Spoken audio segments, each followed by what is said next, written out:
The history and origins of Sak Yant, historical development and origins in the Ayutthaya period. Ancient foundations and pre-Buddhist influences. The sacred art of Sak Yant represents a profound synthesis of spiritual traditions, magical beliefs, and aesthetic expression that has evolved over millennia in Southeast Asia. While precise dating remains challenging for scholars, evidence suggests that the geometric designs inherent to Sak Yant, from sak meaning to tap, tattoo, and yant, derived from the Sanskrit yantra, originated at least 3 millennia ago within Vedic traditions. These sacred geometrical forms, known as yantra, predated Buddhism's arrival in what is now Thailand by centuries, serving as containers for divine energies and cosmic forces in Hindu metaphysical systems. The earliest definitive historical evidence for the practice of Sak Yant in the Thai cultural sphere dates to the Ayutthaya period, 1350 to 1767 CE, specifically during the reign of King Naresuan Maharaj, r. 1590 to 1605, when the kingdom was at its zenith. During this era, warriors were systematically tattooed with protective yantras and also wore suaya yant, literally yantra shirts. Garments inscribed with sacred designs intended to ward off weapons and provide supernatural protection in battle. This martial application represents one of the most significant early documented purposes of the tradition. Before Buddhism's introduction and gradual dominance in the region, the Siamese kingdom was predominantly characterized by animist and Brahmanical belief systems. As Buddhism spread throughout Southeast Asia from the 3rd century BCE onward, it did not eliminate these pre-existing spiritual frameworks, but rather absorbed and transformed them. This process of religious syncretism is clearly evident in the development of Sak Yant, which retained strong animistic elements while incorporating Buddhist cosmology, psalms, and protective mantras. Royal patronage and administrative functions. An often overlooked aspect of Sak Yant's historical development is its institutional role within the Ayutthaya kingdom's administrative structure. Historical records indicate that during the reign of King Samdej Pra Boroma Thrai Lokanath, government officials and civil servants were tattooed on their wrists with specific yantra designs that functioned as indicators of rank and administrative position. This practice represented an early form of official credentialing system, wherein bodily markings served as permanent tamper-proof identifiers of governmental authority and hierarchical status. This bureaucratic application suggests that Sak Yant's significance extended well beyond the battlefield and into the very structure of state governance. The practice exemplifies how spiritual potency was considered inseparable from political power in traditional Southeast Asian polities, where cosmic order and administrative hierarchy were conceived as parallel manifestations of divine law. Tashtar, cultural exchange and Khmer influence. The development of Sak Yant cannot be fully understood without recognizing the profound influence of Khmer civilization on the emerging Thai cultural identity during the post-Angkorian period. The Khmer Empire 802 to 1431 CE, centered at Angkor in modern-day Cambodia, exerted tremendous cultural, religious, and aesthetic influence throughout the region. Thai respect for Khmer magical potency is well documented, particularly regarding their sorcery and incantational practices. This reverence manifested in the adoption of the Khmer script for sacred writings, known in Thai as Akara Kom, or simply Kom. This script, a variant of ancient Cambodian writing systems ultimately derived from southern Indian Pallava script, became the exclusive medium for inscribing Buddhist prayers, protective spells, and magical formulas within and around Sak Yant designs. The script itself was considered inherently sacred and prohibited from use in mundane contexts. The persistent use of Khmer script, rather than Thai writing for Sak Yant mantras, highlights the conservative nature of magical practices, which often preserve archaic linguistic forms due to their perceived power. This linguistic conservatism parallels similar phenomena in other magical traditions worldwide, where practitioners maintain that ancient or foreign languages possess greater supernatural efficacy. The role of the Rusi tradition. The transmission and development of Sak Yant knowledge is intimately connected to the tradition of the Rusi, derived from Sanskrit rishi, ascetic hermit sages who functioned as repositories of esoteric knowledge. According to traditional accounts, These forest-dwelling mystics were responsible for preserving and transmitting the sacred geometrical designs and accompanying mantras that form the foundation of Sak Yant practice. The Ruesi were believed to have obtained their knowledge through profound meditative states that allowed them to commune with divine beings and cosmic intelligences. These experiences were codified into what Thai tradition calls the Kampir Wait, corresponding to the Hindu Vedas. Originally the exclusive province of Brahmin specialists, Pram in Thai, this knowledge was gradually disseminated more widely through the activities of the Ruesi, who occupied an intermediate position between formal religious hierarchies and folk practice. Of particular significance is the figure of Rusipur Getafai, Geta, the old father with the fire eye, who is venerated as the paramount teacher and guardian deity of the Sak Yant tradition. While historical evidence for this figure's actual existence is limited, the mythology surrounding Porge illustrates how the tradition conceptualizes its own lineage and transmission. This mythological framework positions contemporary practitioners within an unbroken chain of initiation, stretching back to primordial sources of magical knowledge, material evolution and technique. The physical techniques and materials of Sak Yant have undergone significant evolution since the Ayutthaya period. Historical evidence suggests that early practitioners utilized thorns from the rattan palm, which could grow up to 1 meter in length and possessed exceptional hardness and durability. These natural implements were gradually supplemented or replaced by metal instruments, including repurposed materials such as coffin nails recovered from cremations, objects believed to possess inherent magical properties due to their association with death and transformation. The ink formulations similarly reflect this blend of pragmatic adaptation and ritual significance. Ancient practitioners reportedly used sap from rare trees found near the Thai-Cambodian-Laotian border regions, which would be processed and mixed with other substances according to closely guarded formulas. These might include alcohol, typically whiskey, aromatic oils, and occasionally more esoteric ingredients, such as snake venom or cremation ashes from revered monks. Anthropological perspectives on adoption patterns. An intriguing anthropological question emerges when considering why the tattooing of sacred geometric designs became widespread in Thailand while remaining relatively uncommon in India, despite the Indian origin of the yantra designs themselves. This divergence in practice presents a fascinating case study in cultural adaptation and selective adoption of religious elements. Several factors may explain this phenomenon. First, Thailand's historical context of frequent warfare and territorial defense may have amplified the perceived need for supernatural protection in battle, driving the popularization of protective tattoos. Second, pre-existing indigenous tattooing traditions in the Southeast Asian region provided cultural precedent for permanent bodily marking as a form of spiritual practice. Finally, the syncretic character of Thai Buddhism, which readily incorporated elements from animism, Brahmanism, and local spirit beliefs, created a receptive environment for practices that might have been considered heterodox in more doctrinally rigid contexts. Conclusion: historical continuity and living tradition. The historical development of Sak Yant represents a remarkable case of cultural persistence and adaptation. From its ancient origins in Vedic yantra designs through its martial applications in the Ayutthaya period to its contemporary practice, Sak Yant has continuously evolved while maintaining core elements of form, function, and spiritual significance. The tradition exemplifies how religious practices can transcend formal doctrinal boundaries, incorporating diverse influences while maintaining distinctive cultural identity. What distinguishes Sak Yant from many other historical magical practices is its continued vitality as a living tradition. Rather than becoming a museological curiosity or anthropological footnote, Sak Yant remains actively practiced throughout Thailand and increasingly beyond its borders.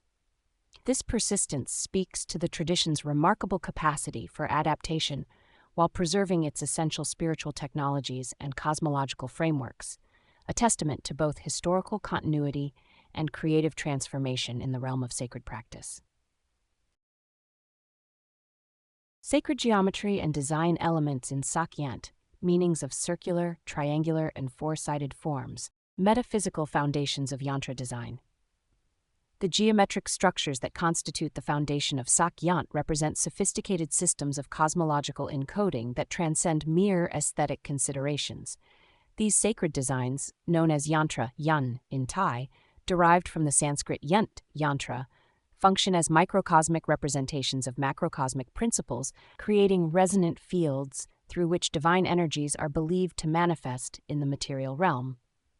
Each geometric configuration serves as what might be termed a multidimensional algorithm that, when correctly constructed and ritually activated, establishes specific vibrational frequencies corresponding to particular metaphysical qualities or potentialities. The most renowned circular yantra is undoubtedly the Yant Prok Sufarb, Yant Brok Suparbat Shapap, a complex circular design containing multiple concentric rings divided into segments filled with comb script mantras. Each ring represents a different cosmological level, from gross materiality to refined states of consciousness. The design's intricate mathematical structure follows principles of sacred geometry found in the Tripitaka's cosmological descriptions, particularly the numerical relationships detailing the Buddha's 32 major and 80 minor physical characteristics. Circular yantra often incorporate the eight-spoked wheel motif, at the muk, representing the Noble Eightfold Path and the eight directions of space. This structural element serves as what anthropologist Stanley Tambia termed a cosmic axis mundi, a central organizing principle around which protective forces are harmoniously arranged. The distribution of comb script mantras around this wheel often follows precise mathematical ratios derived from ancient Vedic numerical systems. Another significant circular design is the Yant Duang Chata, Yanchata, or Destiny Yantra, which incorporates astrological calculations specific to the bearer's birth circumstances. These personalized circular yantra represent a sophisticated intersection of sacred geometry and Vedic astrology, creating what Thai ritualists call Kotheng Suantua, Kotheng Chakrawan Suantua, a personalized cosmic law that aligns the individual's destiny with favorable universal currents. Hela, triangular yantra, transformative dynamics and directional force.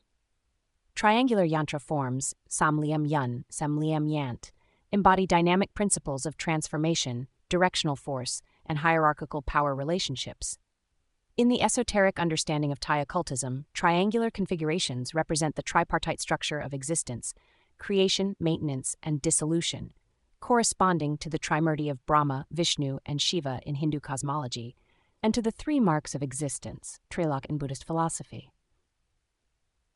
The most fundamental triangular yantra is the Yantna Prok, a design employing nested triangles with specific comb script mantras at each vertex. This configuration creates what ritual specialists term Samliemplang Sam Palangan, energy triangles that direct protective forces outward from the bearer.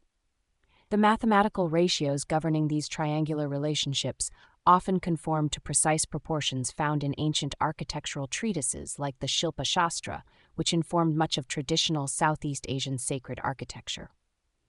Triangular yantra frequently incorporate the principle of Trikomit Sakti Sit, Trikon Matit Saksit, sacred trigonometry, wherein specific angular relationships are believed to amplify particular metaphysical qualities.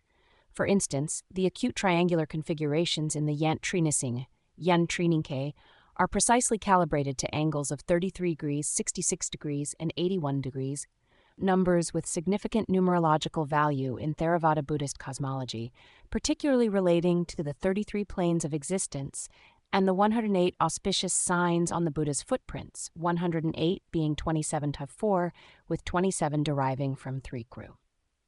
The triangular yantra most associated with martial applications is the Yant Sam Liam Huajai Sing, Yan Sam Liam Huai Sing, Triangle Heart of the Lion, which incorporates triadic mantras believed to infuse the bearer with qualities of courage, strategic insight, and physical resilience. This design exemplifies what martial anthropologists have identified as the geometric embodiment of combative principles, wherein the triangular form mirrors the ideal stance and force distribution patterns in traditional Muay Thai boxing. Nasharb, four-sided yantra, stability, containment, and cosmic order. Four-sided yantra designs, si liam yem yent, represent principles of stability, containment, and cosmic order.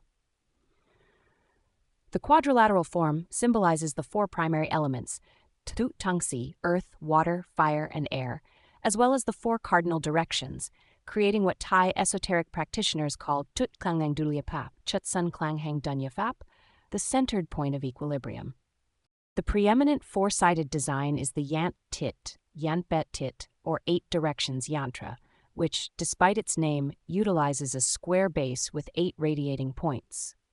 This sophisticated configuration incorporates the stability of the square with the expansive protection of the octagon, creating what geometric theologians term a multi-dimensional protective field.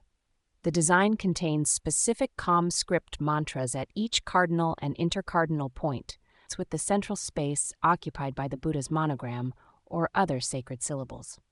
The Yant Mahasampat, Yun Mahasambat, a complex four-sided design focused on prosperity and resource abundance, exemplifies the sophisticated numerical relationships embedded in these forms.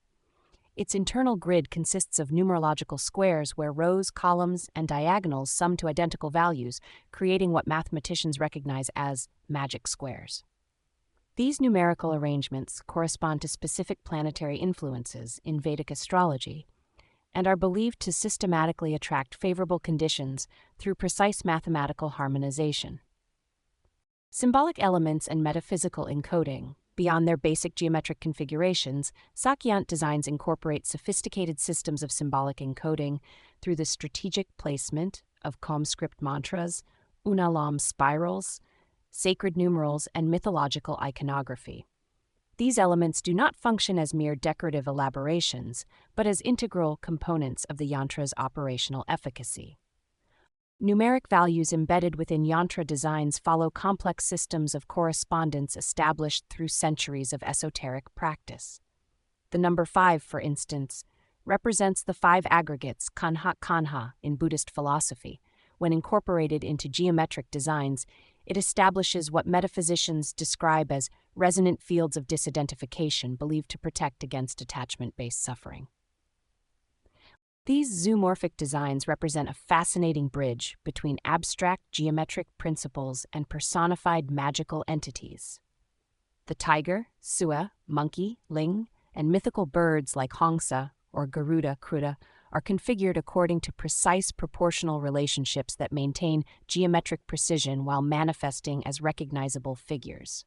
These designs exemplify what art historians recognize as the geometric substructure of figurative representation in Southeast Asian ritual art. Unlike purely geometric yantra, these animistic designs incorporate principles of sympathetic magic, wherein the bearer is believed to absorb qualities associated with the depicted creature. Strength and protection from the tiger, agility and cunning from the monkey, transcendent wisdom from mythical birds. The designs exemplify the complex interweaving of abstract mathematical principles with personified magical agencies characteristic of Thai esoteric traditions.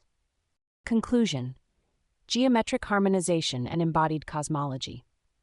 The sacred geometry of Sak Yant represents a sophisticated system of embodied cosmology, wherein universals are mathematically encoded into designs that transform the human body into what ritual specialists term Rangkai Saksit, a sacred body harmonized with cosmic forces. The circular, triangular, and four-sided configurations form the fundamental vocabulary of this metaphysical language, each expressing distinct aspects of the universe's underlying mathematical structure. Through these geometric forms, abstract metaphysical principles become tangible, protective forces inscribed directly onto the bearer's skin. The designs function not merely as symbolic representations, but as actual technological instruments, mediating between human and divine realms through precise mathematical relationships. This conception of sacred geometry as functional technology rather than mere symbolism distinguishes Sak Yant from purely decorative traditions and explains its enduring significance in Thai spiritual practice. The transition from purely geometric designs to the animistic representations of Himapant creatures reflects the tradition's sophisticated synthesis of abstract metaphysical principles with personified magical agencies. a characteristic feature of Southeast Asian esotericism that will be explored in greater detail in subsequent discussions of these mythological beings and their significance within the broader pantheon of Sak Yant designs. Kata mantras in Sak Yant, sacred incantations, and their role in empowering the tattoos, linguistic foundations and etymological origins. The linguistic composition of these sacred utterances represents a sophisticated amalgamation of Pali, the canonical language of Theravada Buddhism, archaic Khmer, and occasionally Sanskrit elements. This multilingual character reflects the syncretic development of Thai magical traditions through centuries of cultural exchange across Southeast Asia. The predominance of Pali reflects the orthodox Buddhist foundations, while Khmer elements suggest the influence of Angkorian magical systems that were highly respected throughout the region for their efficacy. Significantly, these incantations are not typically composed in vernacular Thai, but preserved in these ancient liturgical languages, perpetuating what linguists recognize as sacred register preservation, the maintenance of archaic language forms specifically for ritual purposes. This linguistic conservatism serves both practical and theological functions. It maintains an unbroken chain of sonic transmission believed essential to the kata's efficacy, and it creates what anthropologists term a boundary of sacrality through linguistic differentiation from everyday speech. Phonosemantic theory and vibrational potency. The metaphysical efficacy of kata is predicated on what might be termed a phonosemantic theory of language, the belief that certain sound combinations, when properly intoned, generate specific vibrational frequencies that reconfigure subtle energies. This conception extends beyond mere symbolic communication to posit a direct causal relationship between particular phonemic sequences and modifications in the fabric of reality. Thai magical practitioners distinguish between three interrelated aspects of mantra efficacy: Siang Sak Sit, the sacred sound itself; Kwam Mai Phang, the esoteric meaning; and Plang San Sathuan, the vibrational potency. The first relates to precise pronunciation, the second to doctrinal understanding, and the third to what might be described as the metaphysical acoustics of the mantra, its capacity to resonate with and influence subtle energies. Ritual context and performance parameters. The recitation of kata in Sak Yant practice occurs within a highly structured ritual context that significantly differs from ordinary speech acts. The master typically enters what might be described as a liminal cognitive state through preliminary ritual purifications, meditative concentration, and invocation of the lineage teachers. This altered state is characterized by what contemplative neuroscience identifies as heightened theta wave activity characteristic of deep meditative absorption.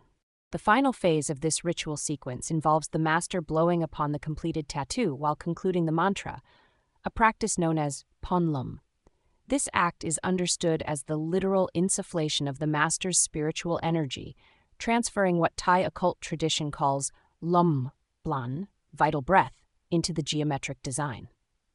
This respiratory component exemplifies what anthropologist Stanley Tambia identified as ritual polymodality, the deliberate engagement of multiple sensory channels to maximize efficacious potential. Taxonomic classification of kata types. Sak Yant kata can be taxonomically organized into several functional categories that correspond to specific metaphysical operations and desired effects. Primary among these are 1. Kata araka, protective formulas designed to establish what magical practitioners call krokumkan, or protective armor. These typically incorporate phonemic sequences derived from Pali suttas describing the Buddha's victory over antagonistic forces, particularly the Mara episode prior to enlightenment. Kata metta karata, compassion-inducing formulas that generate what Thai occultists term rangsisane, or charismatic radiation. These often incorporate elementos from the Karaniya Metta Sutta, reconfigured through phonosemantic compression into potent syllabic sequences. Kata Mongkon, Kamkon, auspicious formulas designed to attract beneficial circumstances and fortuitous conditions. These frequently utilize phonemic patterns associated with the Mangala Sutta, arranged according to principles of what ritual specialists call Aksan Mongkon, auspicious orthography. The specialized kata associated with specific yantra designs remain among the most closely guarded aspects of the tradition. While the geometric forms themselves have become widely published and reproduced, the precise phonemic sequences that activate these designs continue to be transmitted primarily through oral tradition from master to disciple, exemplifying what anthropologists identify as strategic esotericism. The deliberate withholding of certain knowledge components to maintain ritual efficacy through restricted access. Hermeneutic challenges in textual preservation. The interpretation of Sak Yant kata presents significant hermeneutic challenges for contemporary scholarship. Many formulas have been transmitted through oral tradition for centuries, resulting in what linguistic historians describe as phonemic drift, gradual transformations in pronunciation that may obscure original meanings. Additionally, some kata incorporate what appear to be deliberately cryptic syllabic sequences designed specifically for their sonic properties rather than semantic content. Efforts to document and preserve these oral traditions face methodological challenges beyond mere transcription. The efficacy of these mantras is understood to depend not merely on correct phonemic sequences, but on what Thai magical practitioners call siang phai nai, the inner sound that manifests only when proper initiatic transmission has occurred. This conception exemplifies what religious studies scholars identify as esoteric semiotics, sign systems whose complete significatory potential is accessible only through specific modes of embodied practice.